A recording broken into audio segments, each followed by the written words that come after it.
In this video, we're going to cover the remaining part of the digestive system, beginning with the stomach. And the stomach is this very large organ that is continuous with the alimentary canal and is a location that involves the chemical digestion of dietary protein.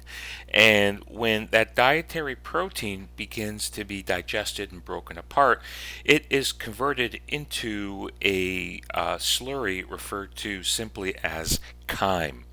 Some of the major features of the stomach include rugae, which are folds inside the actual stomach lining, and you can see that here on the right hand side. And the whole purpose of these rugae is to vastly increase the internal surface area of the stomach. Some other notable features include what's generally called the cardiac region, and the cardiac region just simply refers to being near the heart and is the entry point from the esophagus into the stomach. And the stomach itself is made up of smooth muscle. Essentially, it is one large smooth muscle organ, and it is made up of 3 layers, and we'll see those layers here shortly. Embedded within the tissue of the stomach are what are called gastric pits, and the gastric pits include cells that secrete a fluid simply referred to as gastric juice. It is an alkaline type of mucus, and it serves as a protective function against the potential damaging hydrochloric acid generated by these gastric pits as well. And so it functions to coat the inner lining of the stomach. Because it's alkaline, it offsets the acidic hydrochloric acid that is secreted by the stomach. The control of the smooth muscle comes by way of the parasympathetic nervous system, mainly through the vagus nerve. And the vagus nerve, when it's activated, will increase the secretion of these gastric glands. And so following the consumption of food, as that food enters the stomach, that food will trigger the parasympathetic system to activate these glands, and these glands will produce this gastric juice, which will serve the purpose of chemically digesting, or at least start the process of chemically digesting dietary protein. If we take a look at this image here on the right hand side, we see some very key features of the stomach, starting from the entry point in the cardiac region. So one key element of the cardiac region is a narrowed portion referred to as the cardiac sphincter, and it is uniquely situated where it can actually contract and close entry into the stomach. And once again, we're talking about smooth muscle. The fundus is this large expanded superior portion of the stomach that serves as this important landmark, and the major portion, the vast majority of the stomach, is just simply referred to as the body.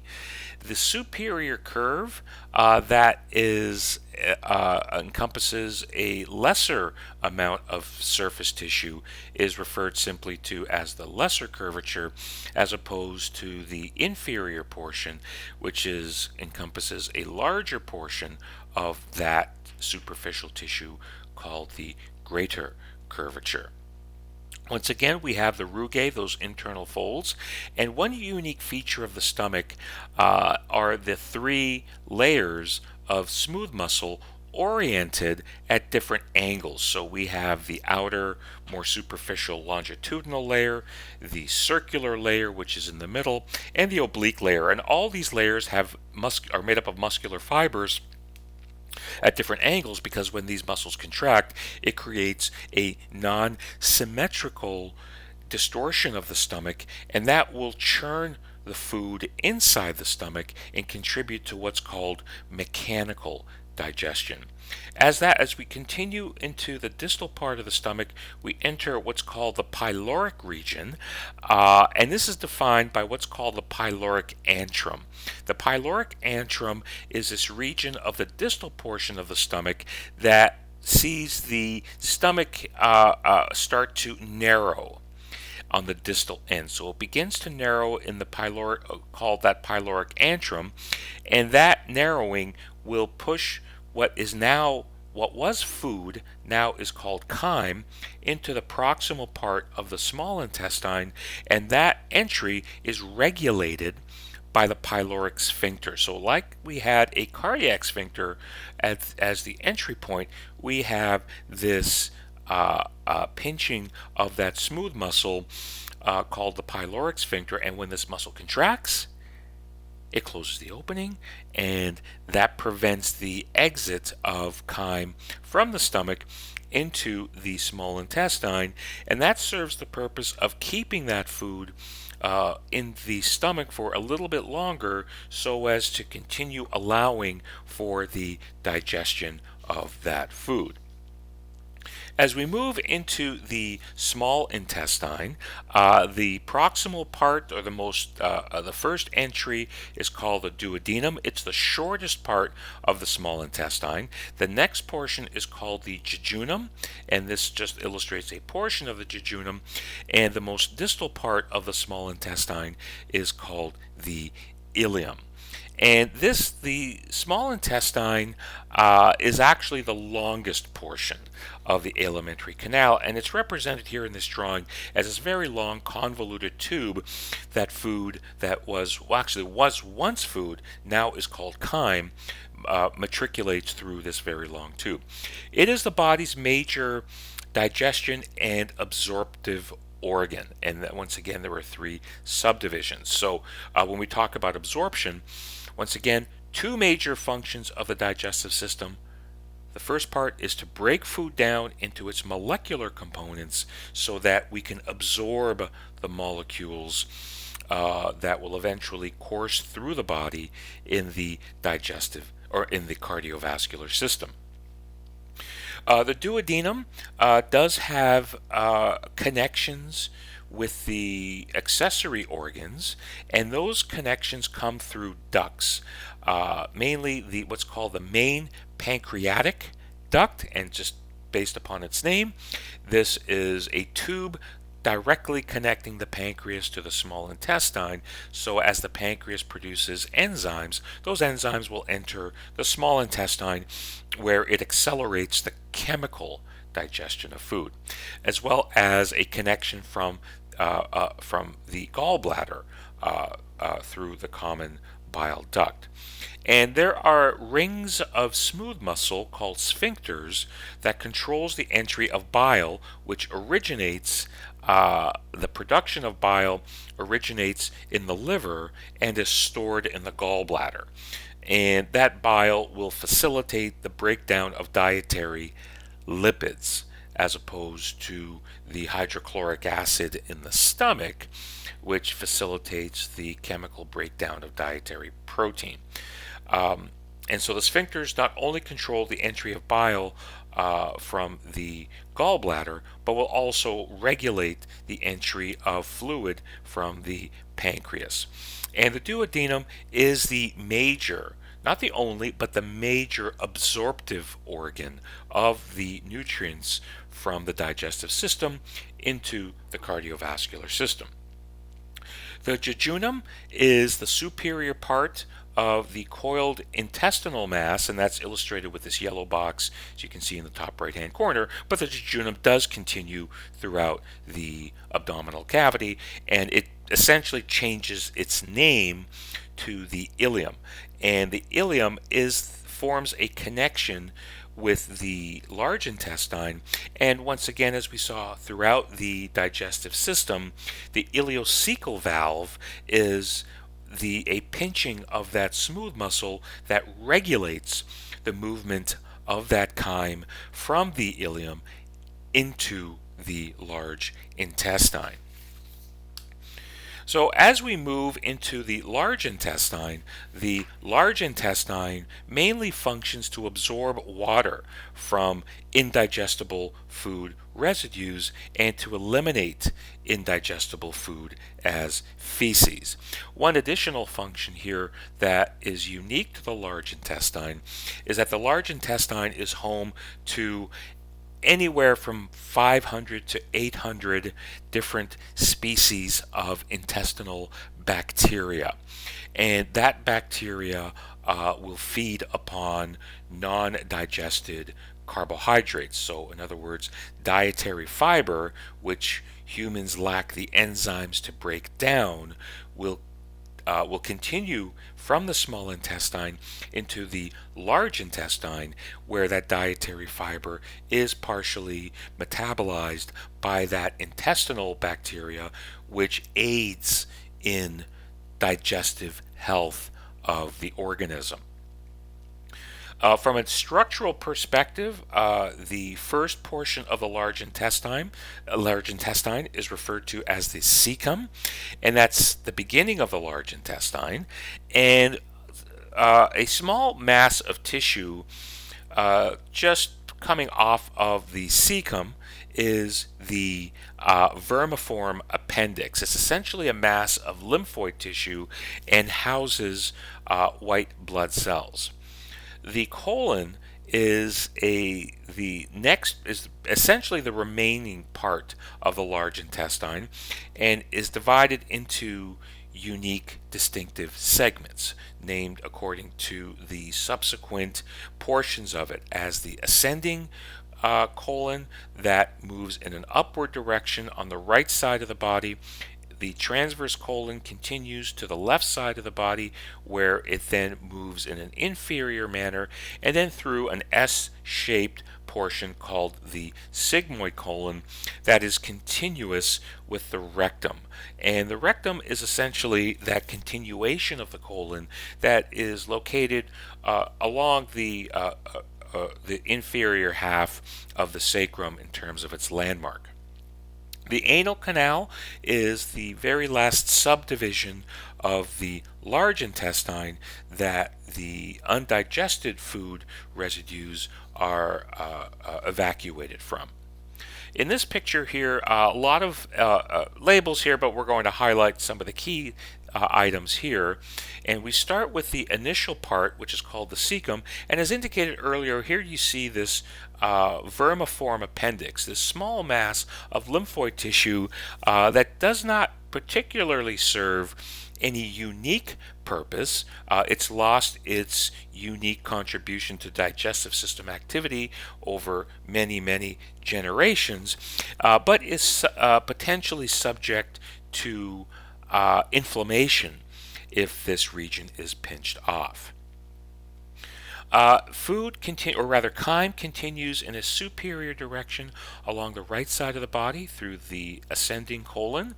As I indicated on the previous slide, the transverse colon is a continuation of this tissue that moves over to the left side of the body, where it then descends, moves in an inferior manner, and forms this very sharp S shape called the sigmoid colon, where then the tissue changes name to into the rectum, and the final portion of the anal canal. What I do want to highlight here, although I don't have a box around it, is the external anal sphincter. As you can see, the direction of these fibers lie at a 90-degree angle to the smooth muscle fibers of the rectum.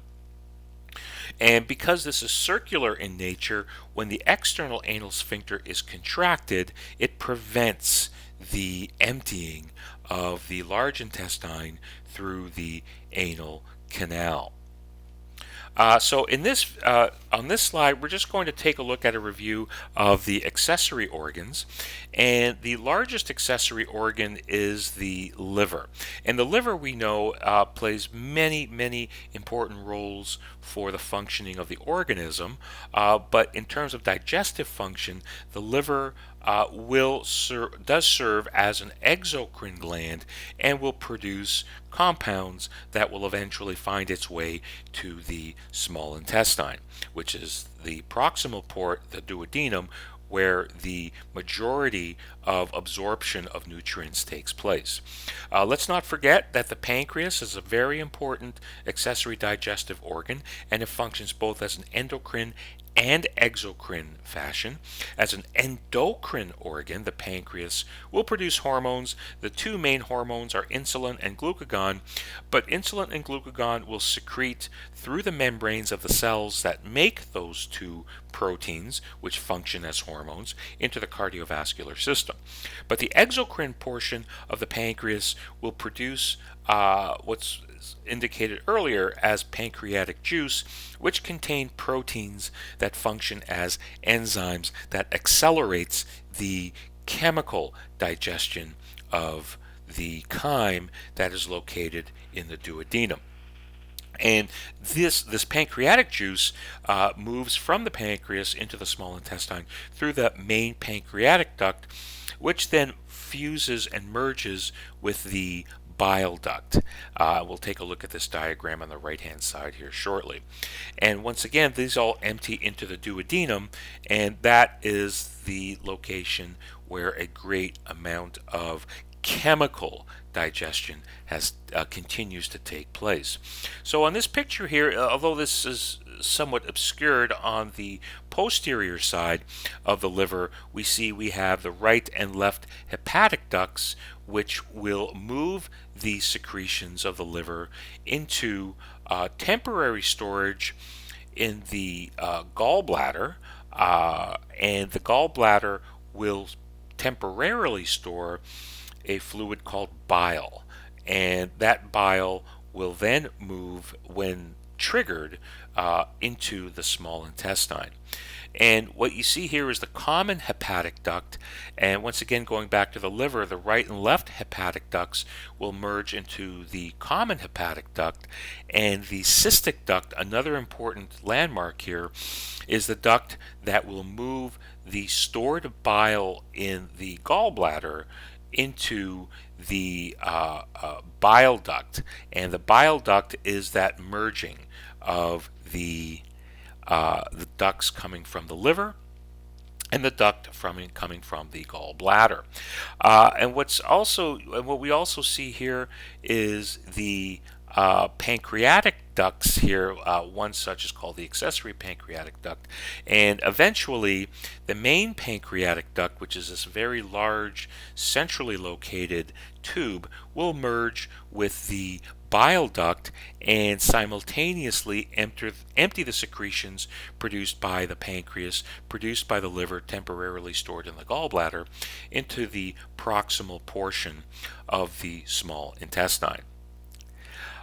In terms of these, as mentioned on the previous slide, of these accessory organs, the gallbladder is essentially a smooth muscle sac, as you can see here in this picture, located on the inferior portion of the liver, and it stores bile. And that bile serves to accelerate the breakup, the chemical digestion of dietary fat.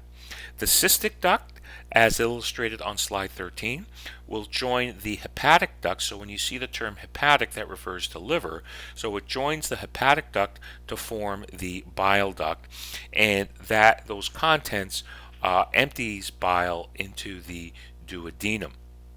So what I've done here, just again, we have lots of different labels here, but what I want to do here is just highlight the labels that are bold. So we have the hepatic portal vein, and referring to a previous video, the hepatic portal vein is that vein between the digestive system and the liver, and we have the hepatic veins, the larger hepatic veins, that will return blood back to the general circulation. What we see here is the cystic duct. So we have the bold font for the cystic duct that is continuous with that gallbladder, that sac of made up of smooth muscle tissue that temporarily stores bile. So when this smooth muscle is triggered to contract when we consume dietary lipids, the smooth muscle sac will be triggered to contract, and when it contracts, it pushes the bile through the cystic duct, where it forms a continuous duct called the gallbladder when it merges with the common hepatic duct, as you can see here. So we have the right and left hepatic ducts that will form the common hepatic duct that merges once again here with the cystic duct, just to form what's called the bile duct, which is the small tube that will move bile into the proximal part of the small intestine. So this ends our third and final video of the anatomy of the digestive system.